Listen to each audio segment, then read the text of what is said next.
नमस्कार छात्रों, आज हम इलेक्ट्रिक फ्लक्स पर चर्चा करेंगे। What is electric flux. और आज हम इलेक्ट्रिक फ्लक्स के द्वारा ये स्पष्ट करेंगे कि यदि विद्युत क्षेत्र के समांतर पृष्ठ से गुजरने वाले विद्युत फ्लक्स का मान शून्य होता है। और आप देख रहे होंगे छात्रों कि क्वेश्चन बहुत मोस्ट है इसके लिए। ये 2006, 9, 12, 13, 15, 18 में आ चुका है और 19-20 में नहीं आया है, इसलिए 2021 के लिए क्वेश्चन एमपी बोर्ड एग्ज़ाम के लिए बहुत महत्वपूर्ण है। और यहाँ पर आप देख सकते हैं कि सबसे पहले हमने विद्युत क्षेत्र रेखाओं को समझाने की कोशिश की है, इलेक्ट्रिक फील्ड लाइंस को, क्योंकि आप जानते हैं कि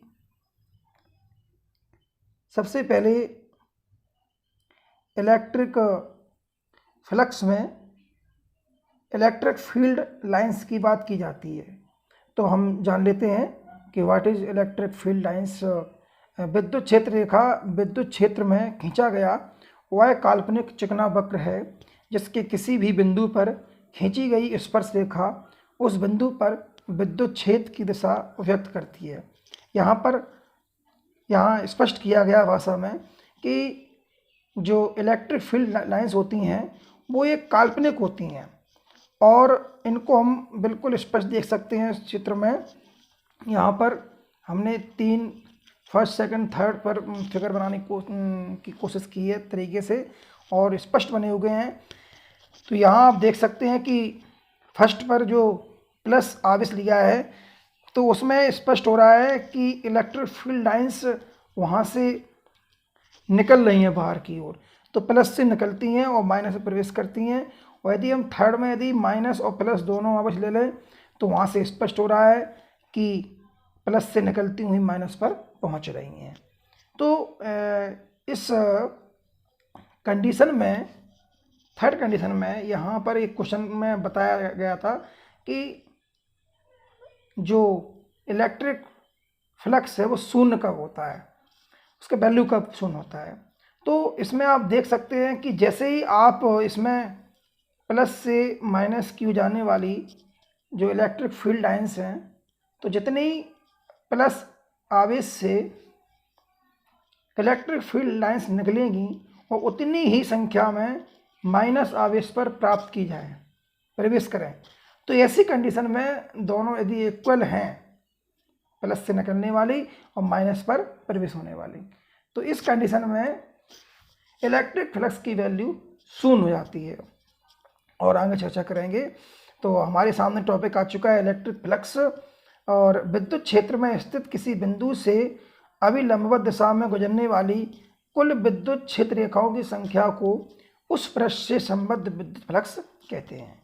मतलब आप समझ गए होंगे कि मैंने इसके पहले आपको इलेक्ट्रिक फील्ड लाइंस क्यों सिखाई, विद्युत क्षेत्र रेखा क्यों सिखाई, क्योंकि यहाँ पर बताया गया है कि जिस पृष्ठ पर हम इलेक्ट्रिक फ्लक्स की बात कर रहे हैं उस इलेक्ट्रिक फ्लक्स से जितनी अभिलंबवत दिशा में जितनी संख्या में इलेक्ट्रिक फील्ड लाइंस गुजरेंगी, निकलेंगी या संबद्ध होगी, निकलेंगी, प्रवेश करेंगी, तो वो संबद्ध कहेंगे। निकलना और प्रवेश करना दोनों संबद्ध होता है, तो वही संख्या कहलाएगी इलेक्ट्रिक फ्लक्स। इसे हम फाई से व्यक्त करते हैं और यह एक अदिश राशि होती है। यहाँ पर आप देख सकते हैं स्पष्ट रूप से कि इलेक्ट्रिक फ्लक्स की वैल्यू धनात्मक, ऋणात्मक या शून्य कुछ भी हो सकती है। हम इसके लिए तीनों फिगर्स देख चुके हैं। और यहाँ पर यदि हम इसका डेरिवेशन निकालेंगे तो ये इसका पोजीशन रहेगा। ये आप देख रहे होंगे विद्युत क्षेत्र में हमने एक पृष्ठ लिया है जिसकी वैल्यू ds है, छोटा सा पृष्ठ लिया है। और यहाँ पर यदि हमने स्पष्ट लिखा है कि यदि किसी पृष्ठ से हमने विद्युत क्षेत्र E लिया है और यदि पृष्ठ से लंबवत जो क्षेत्र रेखाएं निकलेंगी, इलेक्ट्रिक फील्ड्स निकलेंगी, वो ds है। आपका क्षेत्रफल क्या है, पृष्ठ क्या है, ds है। और इलेक्ट्रिक फील्ड क्या है, ई है। तो यहाँ पर जो क्षेत्र रेखाएं होंगी उनकी संख्या जो होगी वो EDS होगी, और आपका जो EDS बनेगा वही उस क्षेत्रफल से संबद्ध इलेक्ट्रिक फ्लक्स होगा, यानी कि d phi इक्वल EDS। तो यहाँ देख चुके आप कि इलेक्ट्रिक फ्लक्स को हम फाई से व्यक्त करते हैं। अब आगे आप यदि हम संपूर्ण पृष्ठ की बात करें तो संपूर्ण पृष्ठ में हम बहुत सारे छोटे छोटे जो फ्लक्स हैं d phi बहुत सारे d phi 1 d phi 1 2 d phi 1 3, तो इस तरह से हम बहुत सारे इलेक्ट्रिक फ्लक्स को इकट्ठा करेंगे। तो आपको जानकारी है कि यहाँ पर इनका हम इंटीग्रल कर देंगे और इस तरह से हमको एक विद्युत फ्लक्स प्राप्त हो जाएगा, phi equal sigma E vector dot D S vector. यहाँ पर सिग्मा की वैल्यू सिग्मा कन्वर्ट कर दिया हमने इंटीग्रल एस में। एस क्या है यहाँ पर, एस यहाँ पर पृष्ठ है, संपूर्ण पृष्ठ है।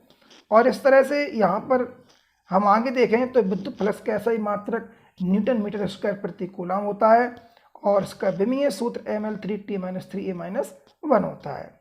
और एक कंडीशन जो बताई गई थी कि फ्लक्स का मान शून्य कब होता है, तो पहली कंडीशन में हमने यदि थीटा इक्वल 0 लिया है, यानी कि विद्युत क्षेत्र के लंबवत यदि पृष्ठ है, तो इस कंडीशन में फ्लक्स की वैल्यू अधिकतम होगी। और यदि पृष्ठ विद्युत क्षेत्र के समांतर है तो इस कंडीशन में थीटा इक्वल 90 डिग्री होने से हम cos 90 रखेंगे सूत्र में और इस तरह से फाई का वैल्यू 0 हो जाएगा। तो हमने स्पष्ट कर दिया कि यदि पृष्ठ विद्युत क्षेत्र के दिशा